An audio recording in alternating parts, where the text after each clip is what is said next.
It was a palace only for namesake. The roof was made with the leaves of the traveller's tree. The walls were made of the trunk of the traveller's tree. Next, I went to the entrance of the palace. The strange thing was that it was lined with the skulls of dead men. I went inside slowly. I saw the king's court. A very old king was sitting on a plain wooden throne. He was bald and was wearing around his neck a necklace made of pearls the size of duck eggs. Later I had heard that the hair from the king's head had been removed by rubbing a stone from the glass hills. Even the king's throne too was covered in huge pearls. The king was completely clad in satin. The people who were sitting close to him were all wearing pearls. Everywhere Bhajimba guards were patrolling, carrying spears in their hands. No one tried to stop you? No. After that? The incident happened after that. What incident? The head priest whispered something to the king. The king got very angry. He said something in a language I couldn't understand. I noticed that the priest had a broken mirror strung as a locket. It was the same mirror which I got later. You got that mirror? Actually, that was 2 mirrors joined into one.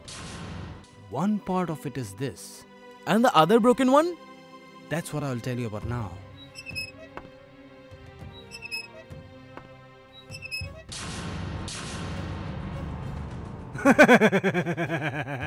Next day our ship started on our way to Europe from Sofala port.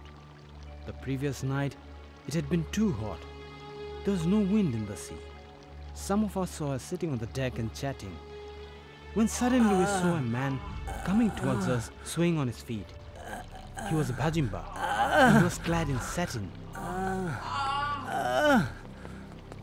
What happened to you? Who are you? Save me. Help me. What's this? You're bleeding. Someone stabbed you on your shoulder. Who did this? I held him with both my hands and brought him to my cabin. But he couldn't stand. With his face down, he collapsed onto my bed. After that? I covered his wound with a piece of my blanket. It stemmed the flow of blood for a while. When the blood flow stopped, I bandaged him up. Was the man a Bhajimba? Yes. It would be wrong to call him a man, Harry. He was more of a boy. After that? After that, I nursed the boy back to health. I had applied the medicines given to me by a doctor, and the boy was feeling better. But then one day, I overheard them. No! No one has come to this ship. We have got information. He has taken shelter here. If we find him, we'll kill him. On hearing their conversation, I carried the boy to the kitchen and hid him behind the floor sacks. Stay here. Don't come out. People are looking for you. The ship has been surrounded by Bhajimba soldiers. Stay right here. Ed, we were awake the whole night. We didn't see anyone.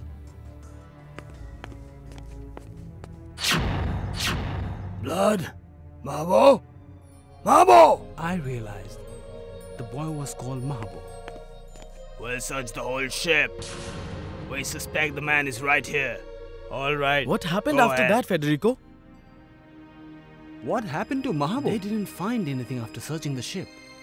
But they didn't let us go away. The Bhajimba soldiers stayed back on the ship. Why? We didn't find him here, which is true. But the blood stain is very suspicious. Must be Mahabo's blood. I'm going to get Camero. You know who Camero is? He can smell blood and tell us where the prey is hiding. You cannot fool his sense of smell. You guys stay here. I am going to get Camero. I sense danger. I'd heard of wild people like them. Hunters like to take them to hunting in the jungle.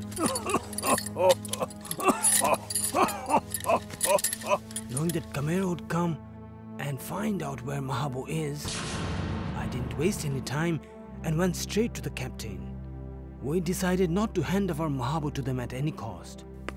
In the afternoon, the commander came back with Camero. He was a strange, wild man. He had wild curly hair, a short-statured man. Kamar started to sniff the blood like a dog. He didn't find anything from the dried blood. A little away near the stairs, he found some more blood. Kamar sniffed it and ultimately found Mahabu. We resisted them.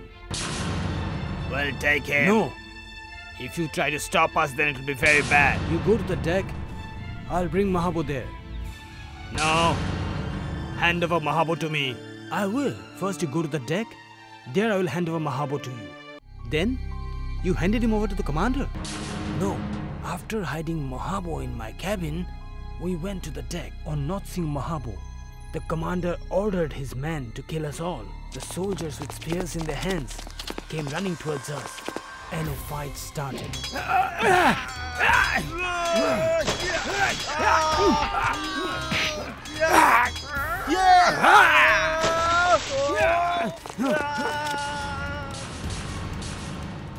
I tried my best to nurse Mahabu back to health and didn't leave anything at that. But Mahabu didn't get well. The spear that was used to strike Mahabu was actually poisoned. It was midnight.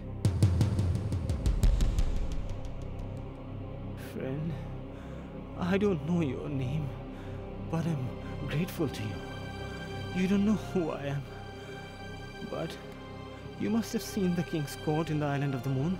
Yes, I've seen the royal court. The court is decorated with such huge pearls. The king, his ministers and commanders all wear such huge pearls. And from the bottom of that sea, all the pearls used to be brought by my father. Other than your father, nobody else could get those pearls. Because the sea of pearls is guarded by the love fish. They have a still gaze. They are very ferocious. Under the sea, they hide in the weeds and corals. Then they pounce on their prey and bite them with their razor-sharp teeth. Love fishes have long spikes on their backbones. These spikes they used to pierce the prey with. Along with that, through those hollow spikes, they inject deadly poison. And whoever they bite is surely going to die.